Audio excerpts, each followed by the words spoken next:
যে স্পিরিট, এই স্পিরিটটা বাংলাদেশের জন্য একমাত্র ব্র্যান্ডের যদি প্রোডাক্ট থাকে ড্রিঙ্কিং এর মধ্যে, তাহলে এই স্পিরিট আছে। স্পিরিটটা কিন্তু যখন এভাবে শক্ত থাকবে তখন মনে করবেন এটা ডেট আছে, এক্সপায়ার ডেট নিচে থাকে। কিন্তু এগুলো যদি ডেট অনুযায়ী আপনি যদি না খান, ডেট দেখে যদি না খান, তাহলে কিন্তু আপনার লিভার ফাংশন সবগুলো ড্যামেজ হয়ে যাওয়ার সম্ভাবনা বেশি থাকে। কারণ এগুলোর মধ্যে অ্যালকোহল বা ড্রিঙ্কিং এর যে একটা সফট ড্রিঙ্কের যে পাউডার ব্যবহার করা হয়, এটা যদি গুণগত মান যদি ডেট যদি এক্সপায়ার ডেট যদি নষ্ট হয়ে যায়, তাহলে কিন্তু এটা আপনার ক্ষতি করবে। ঠিক আছে? তো এটা ডেট গুলো দেখে খাবেন।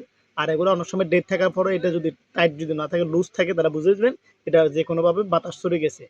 আর এটা ইনটেক থাকতে হবে, ইনটেক এভাবে ইনটেক থাকতে হবে।